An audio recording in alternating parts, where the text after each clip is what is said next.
5 औरतों को मौत के वक्त तकलीफ़ नहीं होगी।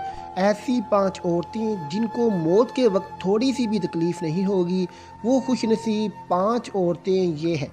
बिस्मिल्लाहिर्रहमानिर्रहीम। 5 औरतों को मरते वक्त थोड़ी सी भी तकलीफ़ नहीं होगी। वो 5 औरतें कौन सी हैं, जानने के लिए वीडियो को मुकम्मल आखिर तक ज़रूर देखिएगा। मोहतरम नाजरीन, नज़ा के वक्त मुसलमान को जो तकलीफ़ होती है, इस पर अल्लाह रब्बुल इज़्ज़त की जानब से नेकियां अता की जाती हैं। जैसा कि सनन इब्ने माजा में रवायत है, हज़रत आयशा रज़ी अल्लाह ताला अन्हो से मरवी है कि रसूलुल्लाह सल्लल्लाहु अलैहि वसल्लम उनके पास तशरीफ़ लाए इस हाल में कि उनके पास उनका कोई करीबी रिश्तेदार मौत की सख्ती में मुब्तला था। रसूल अकरम सल्लल्लाहु अलैहि वसल्लम ने मुशाहदा फरमाकर हज़रत आयशा रज़ी अल्लाह ताला अन्हा से फरमाया, अपने रिश्तेदार पर गमगीन ना हो, इसलिए कि ये इसकी नेकियां हैं।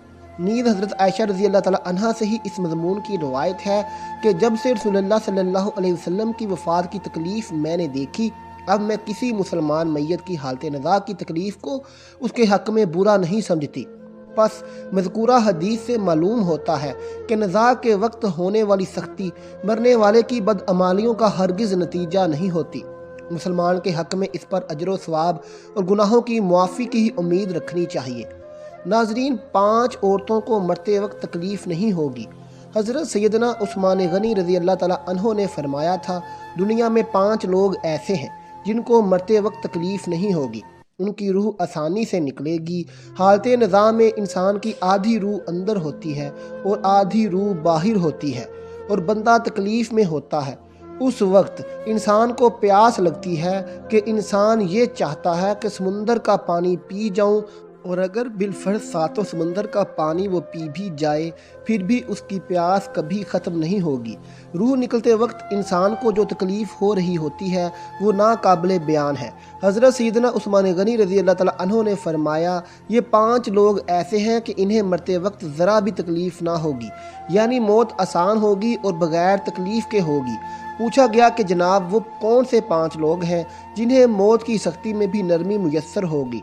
तो फरमाने लगे कि सबसे पहला शख्स वो जो अपने माँ बाप की मौत के बाद, यानी माँ बाप के मरने के बाद विरासत का हिस्सा अपनी बहनों को पहुँचाने में जल्दी करता है, यानी विरासत का हिस्सा अपनी बहनों को जल्द और बर वक्त पहुँचाता है। ऐसा ना हो कि बहन के बच्चे भूख से बिलकते रहें और तुम बहन के हक़ पर कब्ज़ा किए बैठे रहो, और बहन इस इंतज़ार में रहे कि मेरा भाई कब मुझे मेरे माँ बाप की विरासत में से हिस्सा देगा। बहुत बार ये भी दिखने में आता है कि बहन की शादी नहीं हुई, जबकि वालिदैन दुनिया से रुखसत हो गए, तो भाई ने कहा कि कोई बात नहीं, जब बहन की शादी करूँगा तो उसका हिस्सा उसे जहेज़ की सूरत में दे दूँगा। याद रहे कि इस्लाम में बहनों को जहेज़ देना फ़र्ज़ नहीं, जबकि इनका वरासती हक़ देना फ़र्ज़ है। दरअसल औरत को जहेज़ देना यहूदियों की रस्म है। इस्लाम इसकी तरगीब नहीं देता, लेकिन इस्लाम में औरत का वरासती हिस्सा देना फ़र्ज़ है।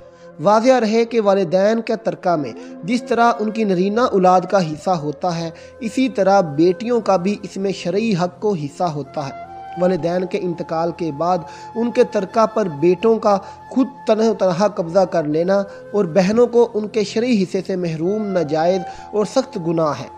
भाइयों पर लाजिम है कि बहनों को उनके हक़ को हिस्सा इस दुनिया में दे दें और ना आखिरत में देना पड़ेगा, और आखिरत में देना आसान नहीं होगा।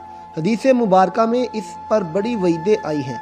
हज़रत सैयद बिन ज़ैद रज़ी अल्लाह ताला अन्हो फरमाते हैं, रसूलुल्लाह सल्लल्लाहु अलैहि वसल्लम ने फरमाया, जो शख्स किसी की बालिश्त भर ज़मीन भी अज़रा जुल्म लेगा, क़यामत के दिन 7 ज़मीनों में से इतनी ही ज़मीन उसके गले में तोक के तौर पर डाली जाएगी। एक और हदीस मुबारका में हज़रत अनस रज़ी अल्लाह ताला अन्हो फरमाते हैं, रसूलुल्लाह सल्लल्लाहु अलैहि वसल्लम ने फरमाया, जो शख्स अपने वारिस की मिरास काटेगा, यानी उसका हिस्सा नहीं देगा, तो अल्लाह ताला क़यामत के दिन इसकी जन्नत की मिरास काट लेगा। याद रहे कि जहेज़ की रस्म इस्लाम की रस्म नहीं बल्कि यहूदी की रस्म है, और इसका सबसे बड़ा नुकसान है कि जिस तरह यहूदी की औरत को बग़ैर जहेज़ के कोई शख्स कबूल नहीं करता था, इसी तरह आज इस्लाम में भी औरतों की शादियों में सबसे बड़ी रुकावट जहेज़ है। غریب آدمی کی بیٹی بیٹھی بیٹھی بوڑھی ہو گئی کہ جہیز کا کوئی بندوبست نہ ہو سکا۔ اسی طرح اگر کوئی شخص یہ کہے کہ میں بہن کا وراثتی حصہ تو نہیں دے سکتا، البتہ جب اس کی شادی کا وقت ہوگا تو جہیز دے دوں گا، لہذا فرمایا گیا کہ بہنوں کو بروقت حصہ دینے والے کی روح موت کے وقت بڑی آسانی سے نکلتی ہے۔ ایک عورت کا بھائی جب فوت ہوا تو اس عورت نے بہت اصرار کیا کہ مجھے بھی قبرستان میں لے چلو، میں بھی اپنے بھائی کی قبر پہ جانا چاہتی ہوں۔ خیر اس کے اس اصرار کو قبول کیا گیا اور اسے قبرستان میں اس جگہ لے جایا گیا جہاں اس کے بھائی کی تدفین ہونے والی تھی۔ اس کے دیکھتے ہی دیکھتے میت کو قبر میں اتارا گیا اور اس کے بھائی کو مٹی کے سپرد کر دیا گیا۔ جب دعا کی باری آئی تو تمام عزیز و اقارب کے سامنے اس روتی ہوئی بہن نے آسمان کی جانب اپنے ہاتھ اٹھائے اور آسمان کی جانب دیکھا۔ اس کا دل رو رہا ہے، آنکھیں چھم چھم برس رہی ہیں۔ اس نے ایک ایسی دعا کی کہ لوگوں کے مردہ ضمیر کو جگا دیا۔ روتی ہوئی بہن نے آسمان کی جانب دیکھ کر فریاد کی کہ اے میرے مالک، اے انصاف کرنے والے، آج میرا بھی انصاف کر دے۔ رو رو کر کہنے لگی، میرے مالک تم میرے اس ظالم بھائی کو اپنی رحمت سے دور رکھنا، ایسے دور رکھنا جیسے اس نے میرے والدین کی وراثت سے مجھے دور رکھا ہے۔ میرے بچے بھوک سے بلکتے رہے لیکن اس ظالم کو میرے بچوں پر ذرا بھی ترس نہ آیا۔ میں اپنے بچوں کو حرام جانوروں کا گوشت کھلانے پر مجبور ہوئی۔ میرے بچوں نے بڑی ہی غربت کی زندگی گزاری ہے، جبکہ میرے اس ظالم بھائی کو کبھی بھی حیا نہ آئی، کبھی بھی رحم نہ آیا کہ میں اپنی بہنوں کی وراثت کا جو ان کا حق ہے اسے ادا کروں۔ اے میرے مالک تو آج انصاف کر دے اور جس طرح سے اس نے میری وراثت کے حق سے مجھے دور رکھا ہے اسی طرح تو اسے اپنی رحمت سے دور کر دے۔ تو ناظرین، صرف ایک لمحے کے لیے دل پر ہاتھ رکھ کر یہ سوچو کہ جب تم اپنی بہنوں کو ان کی وراثت کا حق ادا نہیں کرو گے تو کیا تمہاری بہنیں تمہارے لیے مغفرت کی دعا کریں گی یا جہنم کی دعا کریں گی؟ بہن کے لیے ظالم بن کے مرو گے یا مظلوم بن کے؟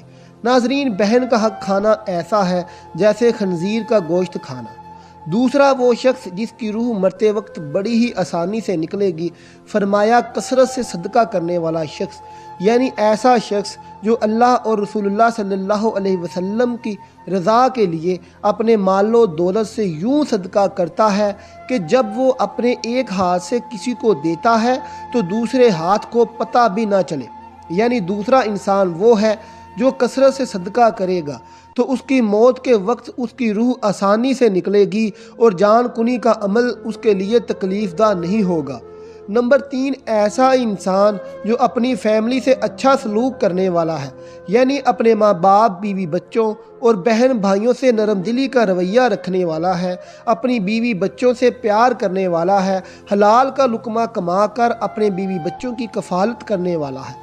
بزرگان دین فرماتے ہیں کہ جب رزق تنگ ہونے لگے تو دسترخواں کو وسیع کر لیا کرو، یعنی اپنے بیوی بچوں پر خرچ کرنا بھی صدقہ ہے، انہیں کھلانا پلانا بھی صدقہ ہے۔ لہذا ایسا شخص جو اپنی فیملی پر خرچ کرتا ہو اور ان سے حسن سلوک کرتا ہو تو جب وہ دنیا سے رخصت ہوگا تو اس کی روح نکلنے میں آسانی ہوگی اور اسے کوئی تکلیف نہ ہوگی۔ اسی طرح حضرت عثمان رضی اللہ تعالیٰ عنہ نے جو شخص یہ سوچ کر نماز ادا کرتا ہے کہ جو نماز وہ ادا کر رہا ہے وہ میرے نبی صلی اللہ علیہ وسلم کی آنکھوں کی ٹھنڈک ہے، نماز دین کا ستون ہے، نماز مومن کی معراج ہے، اسلام و کفر میں تفریق ہے، تو 5 وقت کا نمازی موت کے وقت کسی قسم کی سختی میں مبتلا نہ ہوگا۔ پھر فرمایا 5واں وہ شخص ہے جو قرآن کی تلاوت کرتا ہو، یعنی خود بھی قرآن پڑھتا ہو اور دوسروں کو بھی قرآن سکھاتا ہو۔ پھر فرمایا راتوں کی تنہائیوں میں اٹھ اٹھ کر قرآن پڑھا کرو اور قرآن پڑھتے وقت رویا کرو۔ فرمایا کہ اگر رونا نہ بھی آئے تو رونے کی کوشش کر لیا کرو۔ حضرت داتا علی حجویری گنج بخش رحمۃ اللہ علیہ سے کسی نے پوچھا کہ حضرت اگر رونے کی کوشش بھی کریں اور پھر بھی رونا نہ آئے تو پھر کیا کریں؟ تو انہوں نے فرمایا کہ پھر اپنے مقدر پہ رویا کرو، کیا تم اتنے سنگ دل ہو گئے ہو کہ تمہاری آنکھیں آنسو نہیں بہاتی؟ حضرت عائشہ صدیقہ رضی اللہ تعالیٰ عنہ کہتی ہیں کہ جب سے انہوں نے اللہ کے رسول صلی اللہ علیہ وسلم کو موت کے وقت درپیش سختی کا منظر دیکھا ہے تب سے किसी की आसान मौत पर खुश नहीं होती और आसान मौत नसीब होने की तमन्ना भी नहीं करती, क्योंकि वो जान चुकी थी कि ना तो मौत की सख्ती मरने वाले के बुरे अंजाम की दलील है और ना आसान मौत कोई इज़्ज़त अफजाई की बात है। अगर सचमुच ऐसा होता तो अल्लाह के रसूल को आसान से आसान तर मौत नसीब होती। यही वजह है कि ना वो मौत की सख्ती को नापसंद करती थी और ना किसी की आसान मौत पर खुश होती थी।